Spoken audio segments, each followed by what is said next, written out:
3 attitudes indispensables du conseiller immobilier. C'est parti!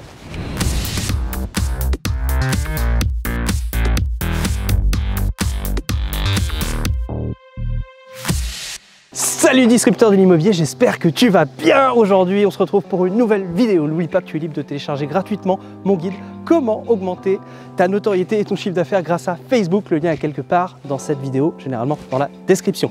Alors, je suis ravi de te retrouver aujourd'hui pour te parler un petit peu de mindset. On va voir ensemble aujourd'hui 3 attitudes qui sont indispensables aux conseillers immobiliers.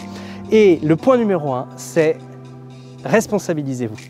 Responsabilisez-vous. Alors ça veut dire quoi en fait? Eh bien responsabilisez-vous, c'est responsabilisez-vous en toute situation. C'est-à-dire que par exemple vous avez un client qui a refusé de travailler avec vous, ne cherchez pas la responsabilité chez le client, recherchez d'abord la responsabilité chez vous. Si la personne a fait le choix de ne pas travailler avec vous, c'est peut-être, certainement parce qu'il y a quelque chose chez vous qui ne va pas, qui ne correspond pas. Donc voilà, insistez là-dessus à toujours aller chercher la responsabilité au fond de vous. Ça va être extrêmement bénéfique parce que vous allez pouvoir vous remettre en cause en permanence. Voilà, l'objectif c'est de ne pas se flageller, c'est-à-dire ne pas se dire je suis responsable donc je suis nul. Ça, il faut absolument éviter ça. Quand vous choisissez d'être responsable de quelque chose, c'est tout simplement pour chaque fois aller progresser. Si à un moment donné cela affecte votre état, vous devez vous poser des questions. C'est un point sur lequel il faut que vous travaillez. Ça c'est extrêmement important aussi pour j'ai eu la chance de pouvoir contacter les meilleurs conseillers de réseau.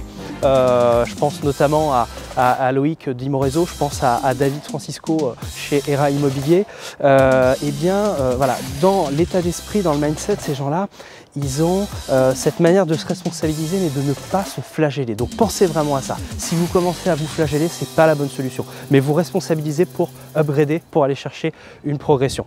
Ensuite, après, le deuxième point, je dirais, c'est ayez confiance en vous. C'est extrêmement important d'avoir confiance en vous, mais pas n'importe quelle confiance en vous. Ça veut dire qu'on n'est pas en 14 en train de partir à la guerre, la fleur au fusil, en se disant qu'on va défoncer les Allemands. Ça a été la grosse erreur des Français de croire que, voilà, très patriotique, très on y va, on va gagner, on est les meilleurs, et au final, eh bien, on se fait laminer sur le terrain.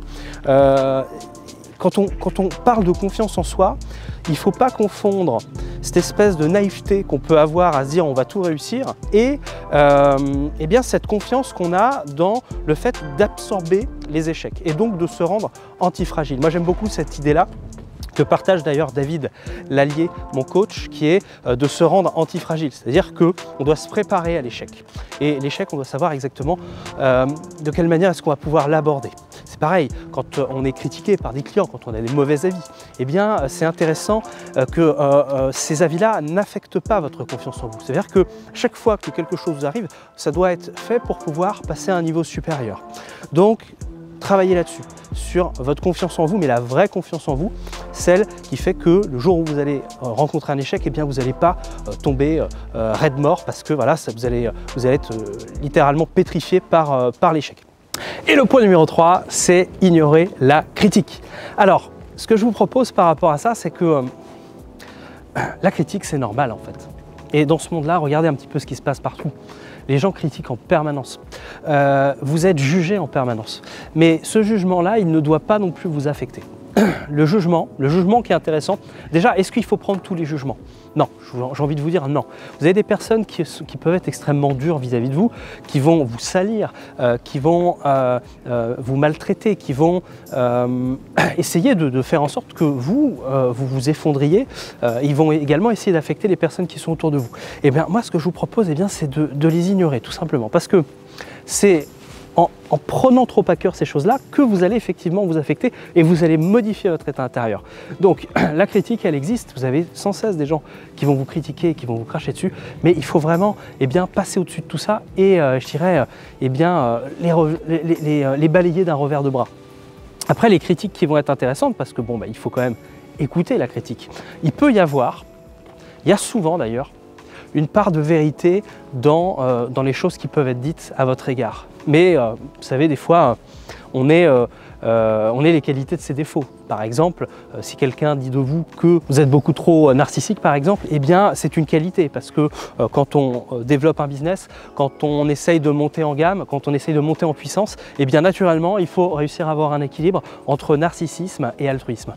Donc voilà, donc je vous dirais ceci, ne soyez pas trop impacté par les choses qui vous arrivent dans la vie, prenez du recul parce que justement c'est cet impact-là, c'est ça qui va faire que vous allez réussir ou non. C'est la manière à laquelle vous allez réussir à prendre les chocs, la manière à laquelle vous allez réussir à vous consolider justement de toute cette matière-là qui vous arrive.